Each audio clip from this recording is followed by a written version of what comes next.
I'm Weird Al Yankovic, and you're listening to the Pantheon Network.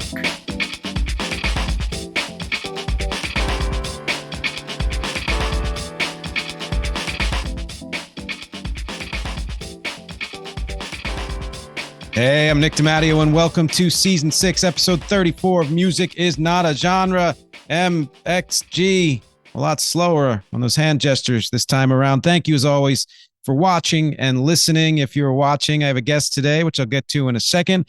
And if you are watching, you can go to nickdimatteo.com/music is not a genre and find audio version of this wherever you stream podcasts. If you're just listening, go to youtube.com/@music is not a genre. You get a video for every episode of this podcast. And as always, patreon.com/music is not a genre, where you can support this and get bonus content and all that good stuff. Let's get right into it. We are back with a guest who has been on this podcast several times now, the most of anyone. And this is BackTalk with Steve Erickson, round 4, Charli XCX. Hey, Steve, how are you? I'm doing pretty good. Great. Yes, this was just for you out there, we correspond all the time and are talking about a bunch of things based on things Steve reviews, things I bring up, stuff in the news, whatever. And this topic we thought of talking about when Steve was, researching and getting into Charli XCX's new album, Brat. And it just so happens that a lot of things have converged to make this topic maybe more timely than we thought it would be. So, Steve, do you want to kind of kick us off with that? Yeah, Brat came out 6 weeks ago, and it did very well from the jump. It debuted at number 3 on the Billboard Top 200, but then the concept of Brat Summer and the graphics, the cover is just the word Brat against this kind of lime green background, and a lot of phrases from the songs, like so Julia or bumping it, have become memes. I'm not on TikTok, but I know there's the dance associated with her song Apple that Stephen Colbert performed a few nights ago. And of course, the big thing, I never would have dreamed that she would become part of a presidential campaign or that her music would be. No. And Kamala Harris kind of jumped on her as this symbol of coolness and a way to appeal to young people. And I'm sure a lot of work went into selecting the artist who could serve that purpose. And she's in her album is also number 4 on college radio. It's unusual to have somebody who's that popular also have the same degree of kind of indie credibility.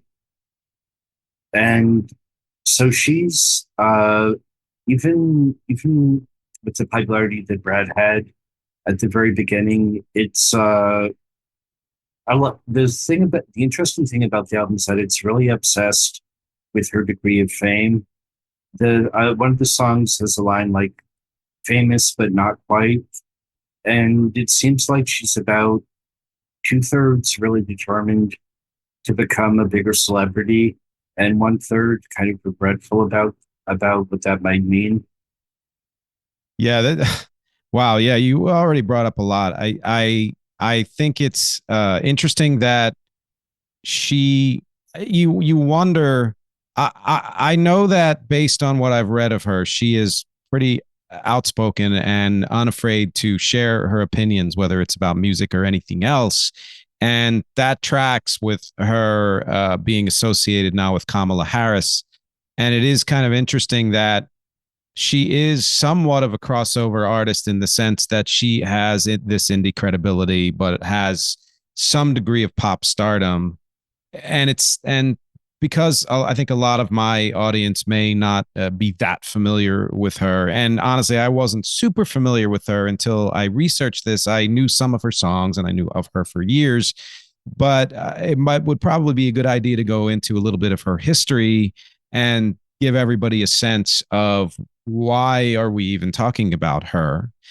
She started, she's been around almost about 15 years. You could say she put out an indie album in her teens and then kind of gained more prominence a few years later.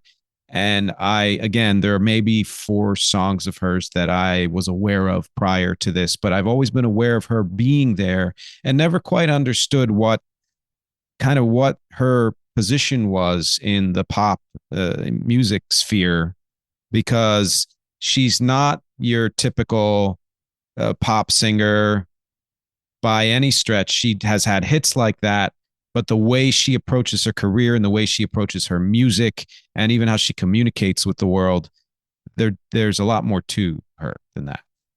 Yeah, the interesting thing, I think a lot of people are being introduced to her for the first time, but she actually had a period of about a year, about almost exactly a decade ago, where she had a number of hits, and she's now probably even more popular than she was back then. But she sang the chorus and the bridge on Iggy Azalea's Fancy. She also had a feature singing on Icona Pop's I Love It. And she had a big hit as a solo artist with Boom Clap. And her album True Romance, which was her second album, did pretty well. But then she started recording her third album, XCX World, in 2015. And she recorded quite a bit of it, but it got bootlegged. The person she hired to master it wound up leaking the tracks online, and she decided to scrap the album. Although she's released a few songs from it have been released, and I think she was actually 2 singles. The second single from it, Boys, became one of her most popular songs. You can find I found 4 different bootleg versions of XCX World on on YouTube and the Internet Archive. But it's hard to say what the album would have been, because it's not what I've heard is just a collection of songs not sequenced by her. Some of them may not have been if they'd been released officially, the mixes probably would have been different. But I think that was a turning point, because she started working with the producers A.G. Cook and Sophie, who really pioneered hyperpop. They were involved with the label PC Music, which had a very kind of ironic take on pop music. This very sort of plastic, hyper feminine aesthetic with a lot of really abrasive use of autotune. And Sophie really developed into a major artist. Her album, Oil of Every Pearls on Insides, is a great album. Unfortunately, she died in 2021. And the song So I Cry off Brat is a tribute to her. Oh, I didn't know that. A.G. Cook and Sophie took her music into a much more experimental direction. The first sign of that was her EP, Vroom Vroom, which came out in 2016. And then in 2017, she put out 2 mixtapes. And that really showed that she also has had a side career writing songs for other people. She's written hits for Justin Bieber and Selena Gomez. So I think she's had a bit of a financial cushion from the publishing royalties from Bieber songs. So she probably didn't make any money off those mixtapes, but she could afford that. And her label, which was Atlantic Records, hated them.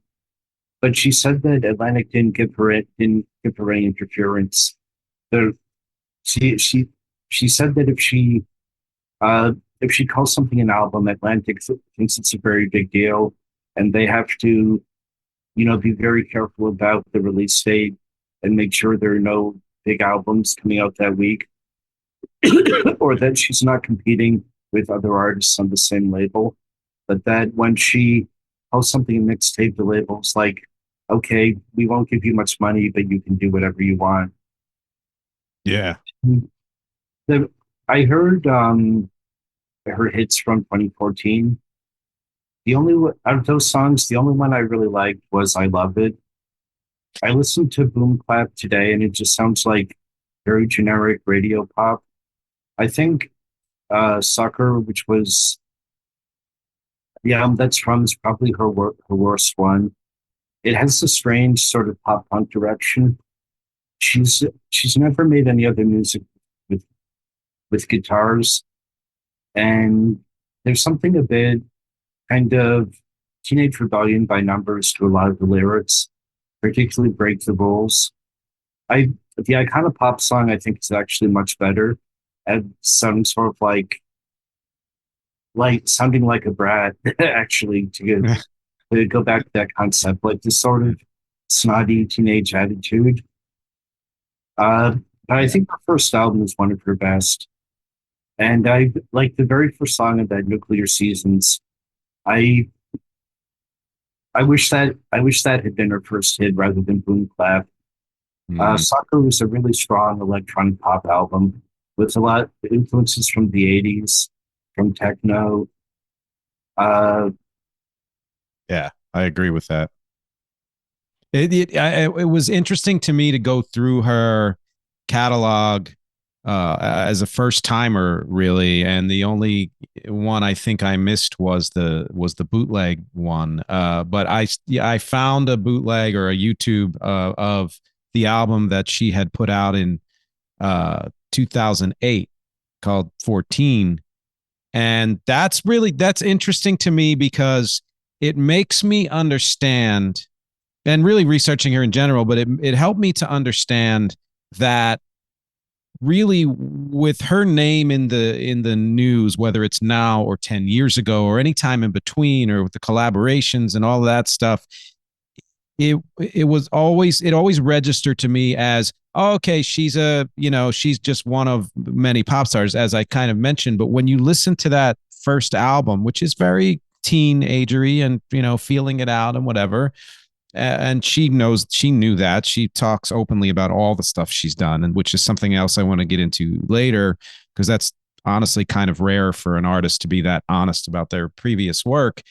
But that first album, that unreleased album, goes everywhere. It starts out with a really strong electronic song, Francescar, and then it has acoustic songs and piano songs, and it's almost to me like the way Lady Gaga started, where she was doing a bunch of different things, and you can say musical theater-ish or pop or ballads, and didn't start to find what would become her first signature sound until later on in her career. But had you not heard that stuff earlier, you might not realize, oh my God, she came from this place of being a creator and a writer. As you said, she's written, XCX has written stuff for other people and probably makes a lot of money from that.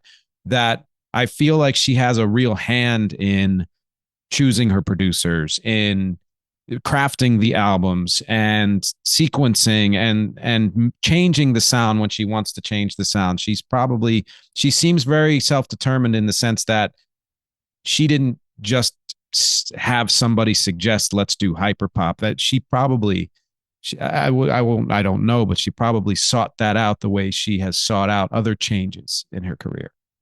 well, what I think is impressive is that by going in a more adventurous direction, she she guaranteed herself a career, and rather than being a one hit, not that she only had one hit, but for all intents and purposes, there are like look at Iggy Azalea.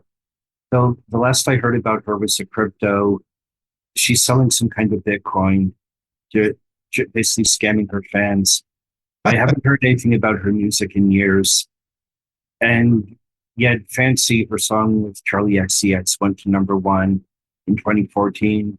And now she's a laughing stock, and she very quickly became one, and everyone forgot about her. But Charli kind of has a similar career path to Carly Rae Jepsen in some ways, where in the mainstream, she's only known for Call Me Maybe, but her album Motion I think it's really one of the great pop albums of the 2010s.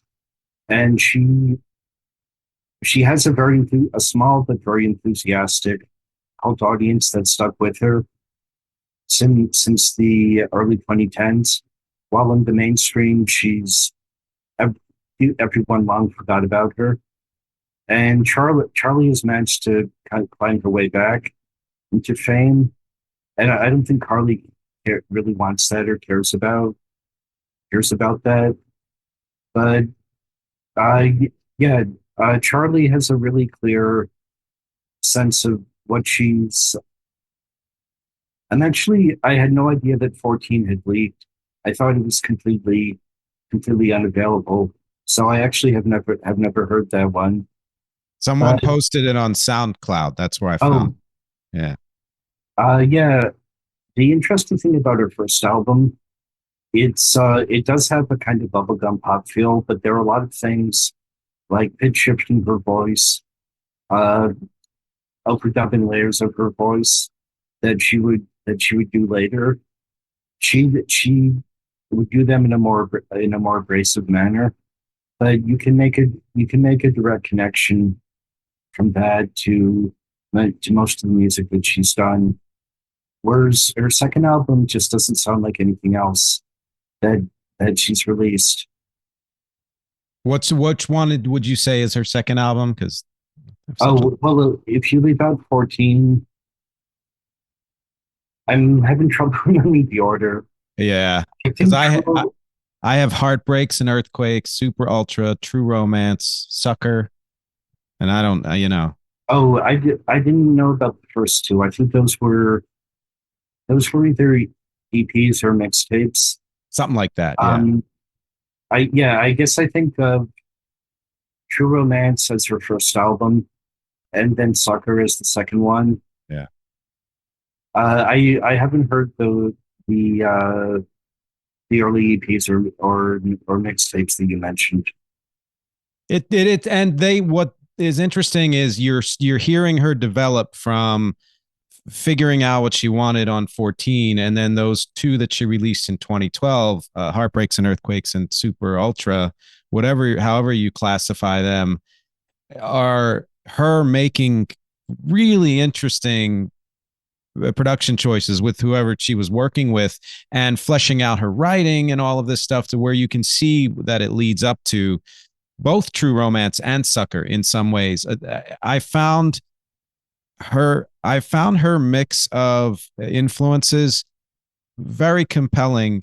I I think I would have a hard time listening through an entire album if it was just this kind of techno, like The Prodigy, just pounding in your face. But she manages to, vary it and add nuance into her sequences in a way that makes many of her albums more interesting to listen to than that. And she does have 80s in there. She has that kind of mid 90s techno. And she also has things that sounded to me, especially in the stuff that was going on in pre-True Romance, like music that was happening in Britain in the 2000s, particularly with, and I don't know that many artists, but with hip hop artists like The Streets or Dizzy Rascal, where they were doing this kind of glitchy and a bit hyper production style, especially Dizzy Rascal in that sense. And that did have some, elements of, well, he didn't do pitch shifting, but other things that cross over to what Charli XCX was doing at the time, which said to me immediately that she wasn't mining her sounds from just one source. And later on, when she went even further into hip hop with like you mentioned, she put the 2017 mixtapes out, and there was a lot more hip hop on those, especially Number One Angel. Then you see like, oh, she's restless. She's restless and prolific and is finding sounds and inspiration from everywhere. And I think that is one reason why she has come back to the forefront the way Iggy Azalea hasn't, whether she cared or not. And like you said, on Brat, there's the song about, questioning fame and how much she wants it or doesn't want it. or the idea that she does sort of do a one for me, one for them kind of thing, which I think is one of the best things any artist could do. Um, I guess, except that I tend not to really like the one for them albums, which I'd say are Charli. I think that's the best of them. Crash, her 2022 album that came out before Brad, and Sucker. I think Charli is a pretty strong album, but you can tell. I mean, I can give you one example of how it's compromised. The song "Blame It on Your Love" was originally done for XCX World with the feature from the rapper Stefan Don. Then it was remixed as track 10 on her mixtape Pop 2. And then she released the original mix on Charli, except with Lizzo replacing Stefan Don. And I think Lizzo is just there because they're on the same label. If you play track 10 and the released version of Blame It on Your Love back to back, it's like, why did she do this? Yeah, it might have been a label thing where just getting the rights to, use a certain artist or what have you. Yeah, there was a period that with on the two mixtapes in Charli where she had tons of features. I think there's only one completely solo song on Number One Angel. But on Charli, the features are more mainstream artists. Where I think on the mixtapes, she was really trying to give a boost to artists who are singers and rappers who are much less popular than she is. Oh, that's cool. But Lip Gloss from Number One Angel was the first time I heard the rapper Cupcake, who I'm a big fan of. Oh, nice. Where is she from? Britain as well? No, she's from Chicago. Oh, okay. Yeah, I hadn't heard of her. And I think she has 3 features on Charli's songs. Nice. I didn't know, the impression, and again, this is more or less a cursory research, just to get my feet wet with her. The impression I got from a lot of her interviews was just very strong statements about herself and music in general and her music in particular, and this kind of searching and really very kind of harshly judgmental about herself anyway, and then previous work, and that's partly because she started so young, and you tend to be that way when you're younger, where you're like, well, I did that when I was 19, and now that I'm 21, I'm doing this, and and that kind of thing just happens. But it's also this sense of being very kind of critical in a bad but also in a good way of, okay, well, I did that and I liked it, but it's not really what I want. I'm going to do this time. And it kind of overlooks the fact that I wondered why she had so many collabs, especially in that period, but even before, a little before and some after. And I couldn't tell if it was because of the label or if it was because of her interest in those artists. And a lot of those artists are either unknown or somewhat known, and you think of them as similar in the sense of being these indie artists who have eventually, some of them crossed over more into the pop mainstream. And was it just musical curiosity or what have you? But you're saying she was really trying to help those artists get some of the spotlight. Well, that's my theory, at least. It may just be that she happened to be friends with a lot of them, and that she was choosing her friend group. But the mixtapes almost remind me of Dr. Dre's solo albums, where they're really features for other rappers, and he doesn't even do all the vocals on every song. Kanye West has a bunch of projects like that where there's a feature on every song. And after Charli, she stopped doing this, and Brad's completely solo. She also has as much of an experimental streak as she has. She recorded an album in one day, and which remains unreleased.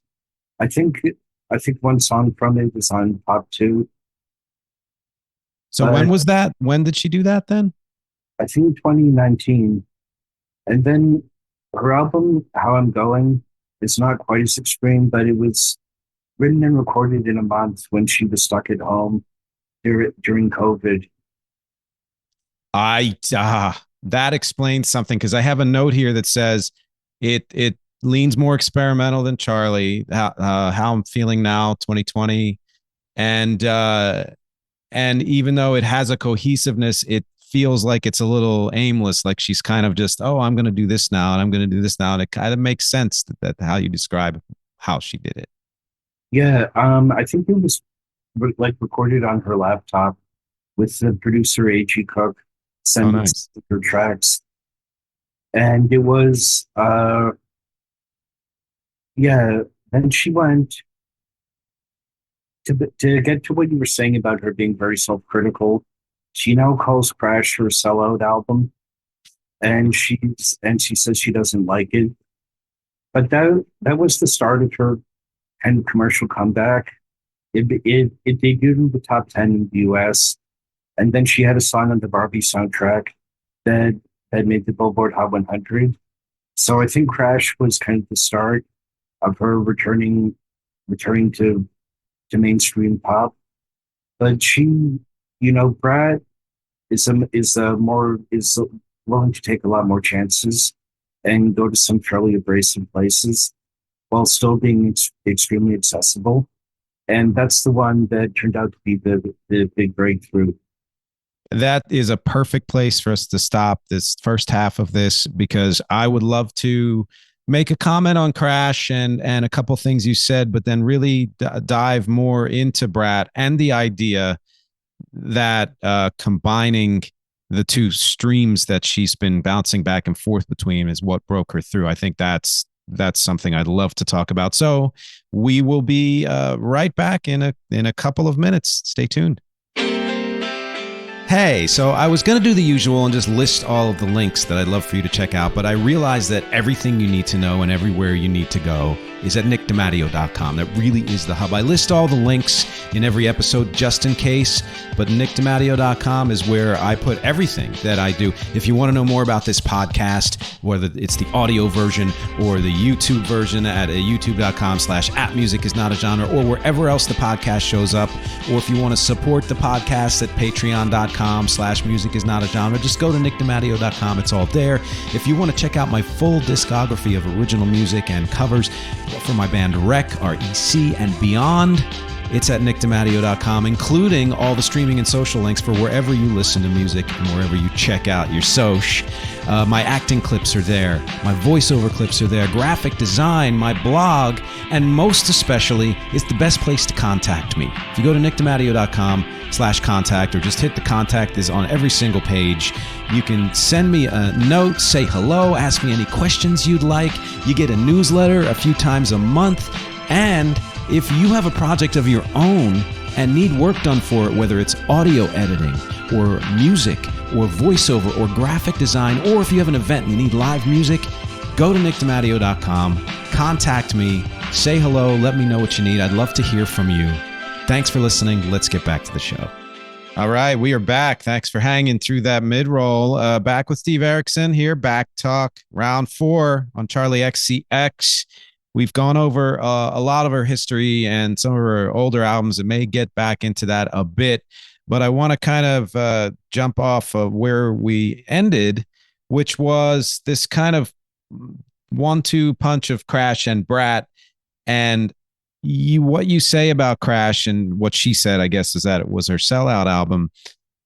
I find it informative in a way to come at certain artists somewhat blindly in the sense that I was just not tuned into her trajectory or much of her music at all. So I'm listening to almost everything with fresh ears. And the first impression I got from Crash was that it was her most straightforward album, that it had almost a Dua Lipa approach. And coming not that long after her album, there was a lot of it was less it had less of an edge to it sound wise where I love techno that kind of has that. I keep going back to the Prodigy because I don't know a whole lot of the artists, but that that sound to it that can really get you energized, but too much of it can knock your ears out.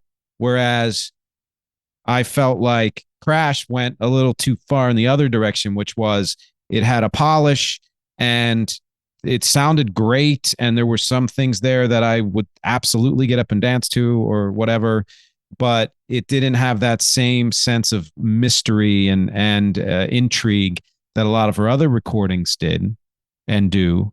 And then you get to the second punch of Brat only 2 years later, and it really is I mean, aside from maybe a song here or there on other releases, it's the first time a full release from her has combined the experimental approach with the pop approach. Yeah, the album is very interestingly sequenced, especially with the last two songs really contradicting each other. Or on the penultimate song, she sings about maybe wanting to get married and have a kid, and then on 365, she celebrates being a 365 party girl and staying up all night at going to clubs. And 365 is actually a remix of 360, which is the first song on the album. A couple of times, like the example of Blame It On Your Love and track 10, a couple of times she's remixed her songs and taken them in a totally new direction. Like I think Charli begins and ends with 1999, begins with 1999 and ends with 2099. Yeah. Which I think is a much noisier remix of it. Yeah. And so are you saying then she has a pretty strong hand in the remixes as well as the original? Uh, I'm not sure who produces the remixes, but I'm sure she knows what sound she's going for. Yeah. There's a tendency in recent pop music to rely on remixes in a very lazy and kind of cynical way, where you crank out slowed down or sped up remixes because they're big on TikTok, but the only difference is that they're slowed down or sped up. It's not like adding a completely new beat or adding, remixes can be great. A lot of them are completely transformative. Like I think a 17-minute remix of I Feel Love, the great Donna Summer song. Right. The other thing that current pop remixes tend to do is like, say a song is stuck at number 12 on Billboard. To try to get to number one, they'll do a remix where the only difference is that Ariana Grande, or I don't know, Justin Bieber, or some popular singer does the second verse, but otherwise it sounds exactly the same. And her remixes are really creative. Like the remix of 360 with Robin and Young Lean is actually slightly shorter than the album version, but the three of them have a really great chemistry going back and forth. And the remix of Girl So Confusing with Lord really completely changes the meaning of the song.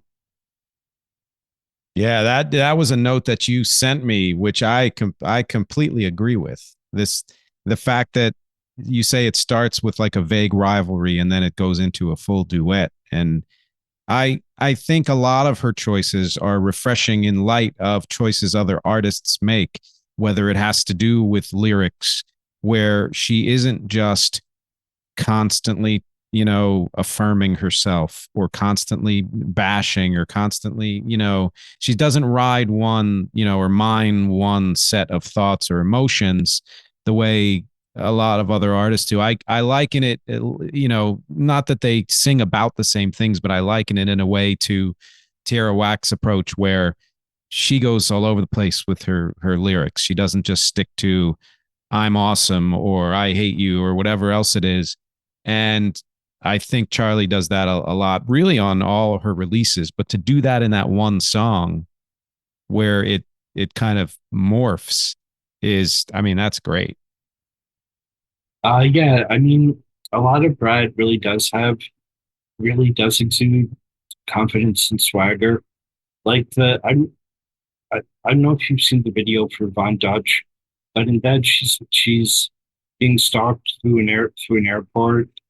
With the stalker represented by the camera, and as dark as that concept could be, it's done in kind of a funny way where she winds up climbing to the top of an airplane and then jumping off, and but it ends with her on the luggage cart at the airport, kind of lying down and looking really cool. But the album also has "So I Cry" is a really beautiful ballad, Yeah. and she's done songs like that before, like "Boy Mercedes" on Charlie. Right. Right.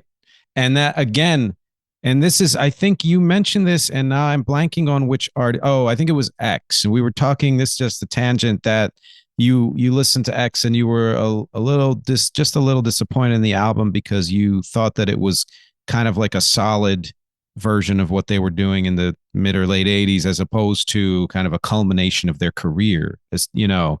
And what I had said was there have been a lot of artists lately, legacy artists. I mean, Chili Peppers and people from all genres who are putting out albums that take pieces from everywhere in their career and blend it together. And I've just been thrilled by that because it's really an artist reclaiming their own sound and what they have built as a career and as a just as an artist, you know, musically.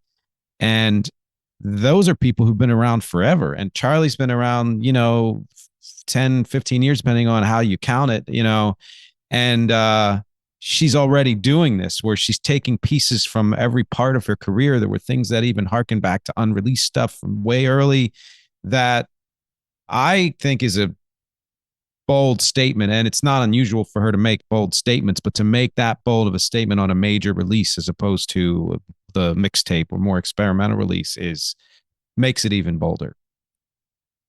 Yeah, there's also an expectation that people are going to pick up on references, somewhat obscure references to her personal life. She's not.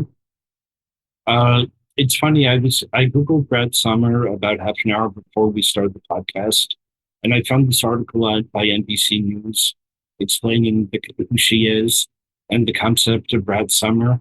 That also had a list of phrases from the album, like "Bumpin' Dad" and "So Julia." But for instance, she drops in on 360. She says, "You gon' jump if AG made it." And if you don't know who A.G. Cook is, uh, that line would pass people by. Or she mentions, I think on Von Dutch, she mentions George, which is a reference to her boyfriend, who's the drummer from the 1975. Oh, oh, And okay.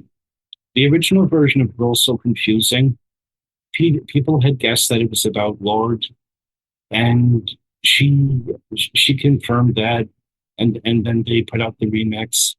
But even though Brat it seems intended for a big audience, she's not. Uh, there's still a sense that there's a private world that this comes from that she's not fully explaining, or that her people who've been her fans for a while will pick up on these references. But she's not. Uh, she's not trying. She's not trying. How would I phrase this? Like there's a reason why NBC News would have to do a rundown of the catchphrases from the album. Is that because, like you said earlier, that they become memes and they're just so much in the culture, or why? Yeah. Well, also like so Julia is a reference to the actor Julia Fox. Oh, oh, so the fact that she's referencing, you know, well-known people, Yeah. it Again, I know Julia Fox is an actor, but I can barely. She was in Uncut Gems, but I can barely tell you anything beyond that. mm-mm, me Or neither. Mean Girls is about the podcaster and actor Dasha Nekrasova. Hmm. Well, I think that's another testament to the fact that as much as she might have, you know, one desire to continue to be super successful and famous and all of that, no matter what has really never been the driving force of her career, that she would put in lyrics like this.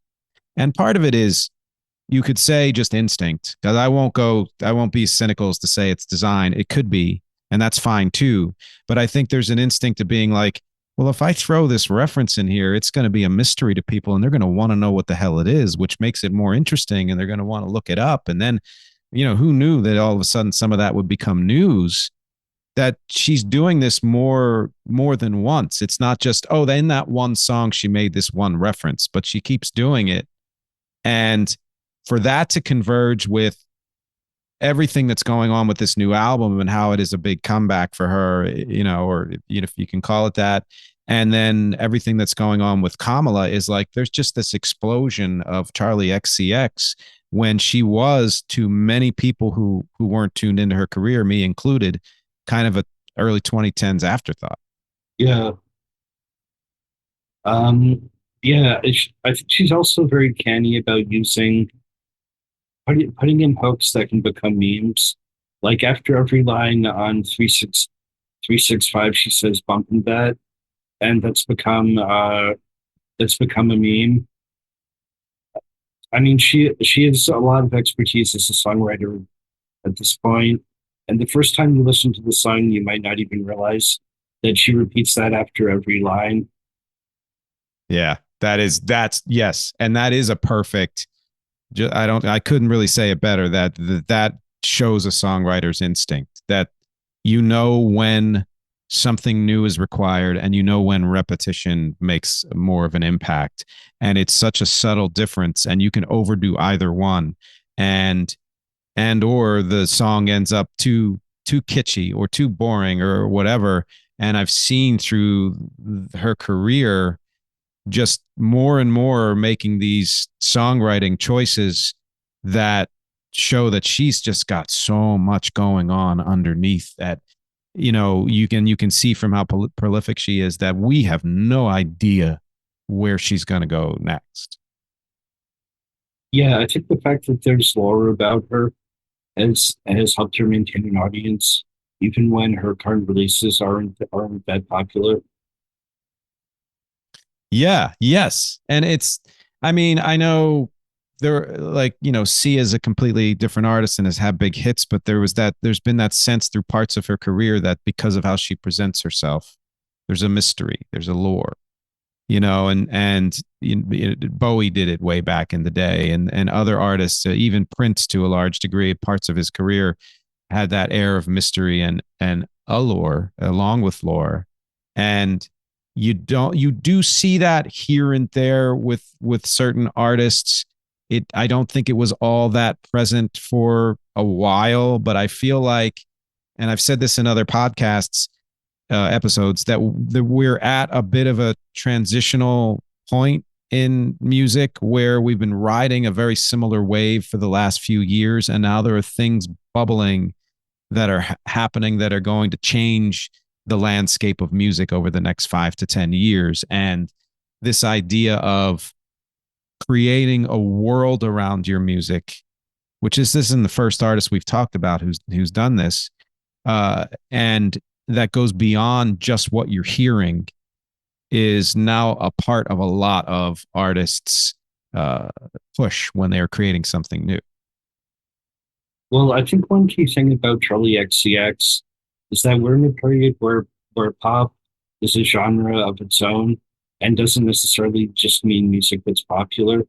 And in fact, there are a lot of pop artists who have a kind of experimental sound and a niche audience, like Caroline Polachek, who's collaborated with Charli, and FKA Twigs, or Muna, and until Crash, Charli was kind of in that niche.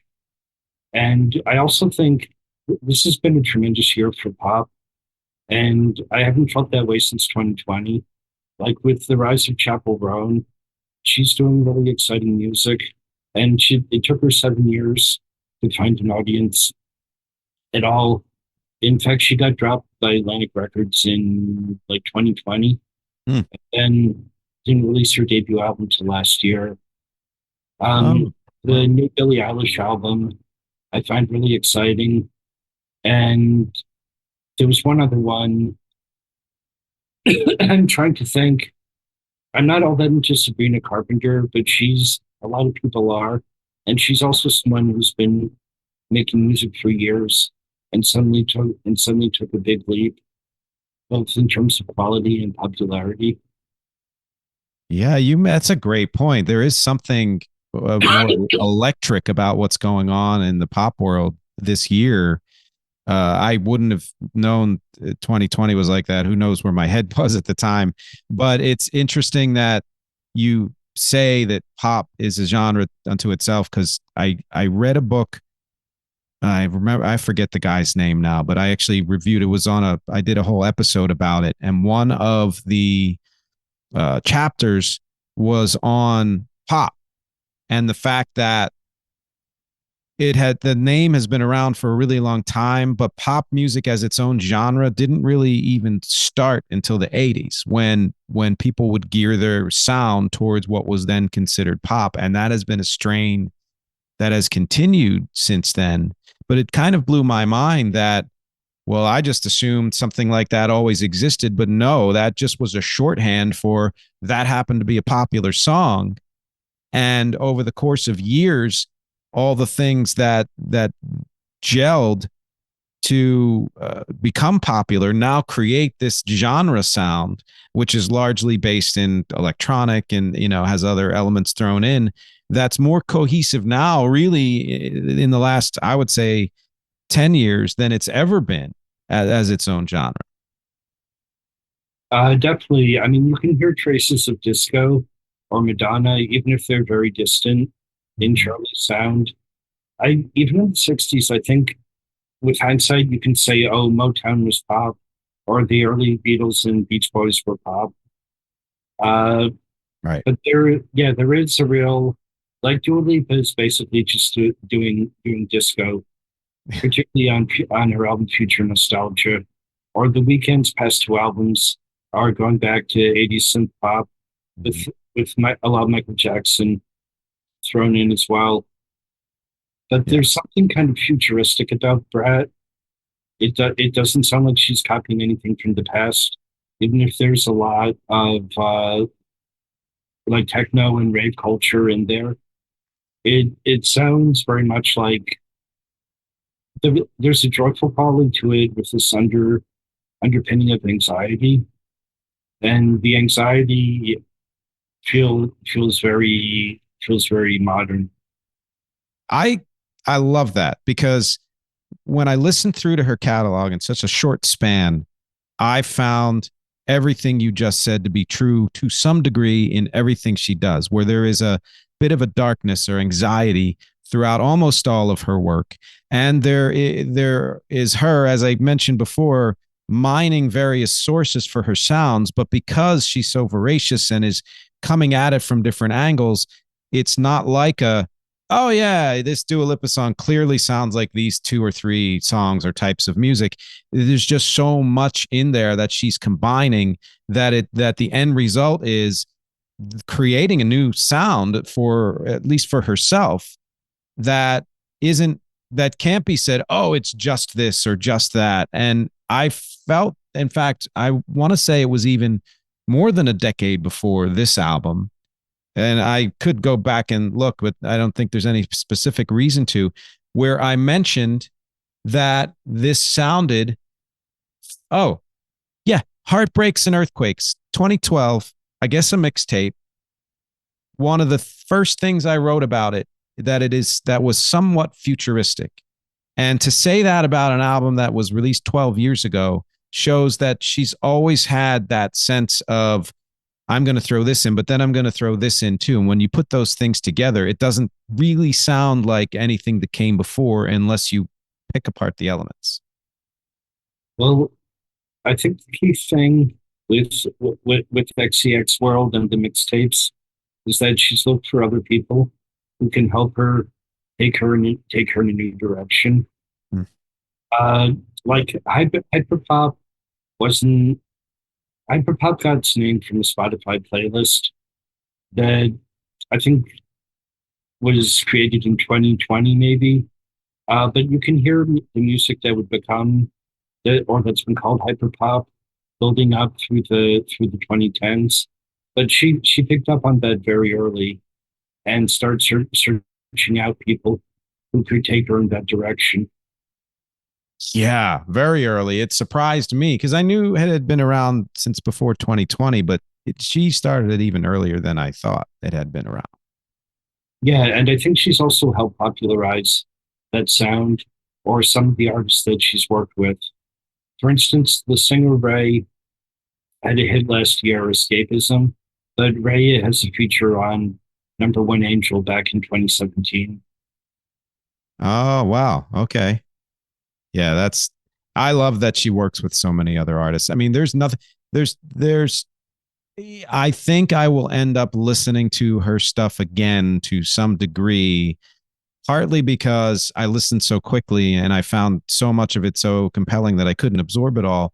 But honestly, for a lot, it's because I find her so compelling. Her entire approach to her career and restlessness and ability to bounce from one thing to another. I mean, it's not like she's not like a Post Malone where she's okay, I'm going to do a grunge thing and then a hip hop and then I'm going to do a country thing. And that's fine. She doesn't need to be, but within her own sphere of things, she is really able to, broaden what she's doing every step of the way and kind of keep people guessing. And I love that.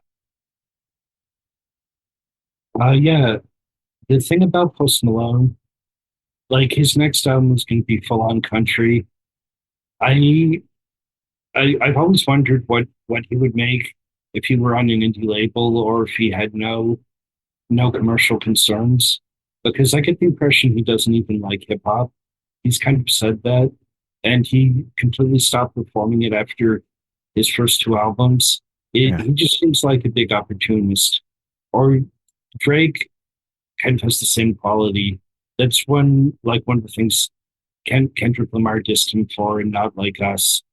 That he's jumping on Atlanta hip hop, and whereas with Charli, I feel like you can be confident that she really does listen to all the artists that she's done features with and likes them. Yeah. Yeah. I think I guess I would put on the spectrum Drake on one side and Charli on the other and Post Malone somewhere in the middle, where I get a sense that he does whatever he wants to say. And part of it, I think, is just marketing. He does enjoy what he does and is curious enough to want to do different things. But some of that might be, design too, and an intent to make the press and make more sales. And yes, I read the thing, or I heard a podcast about talking about how Drake is an opportunist in the sense, especially that he wants to put on the, clothes of street cred, even though he did not grow up like that. And so everything, so much of what he does leans in that direction. Whereas I never felt, I mean, Charli can say what she wants about Crash. And I have mixed feelings about, I guess the album's called Charli. I think there was some great stuff on there and other things. It was fell a little flat to me.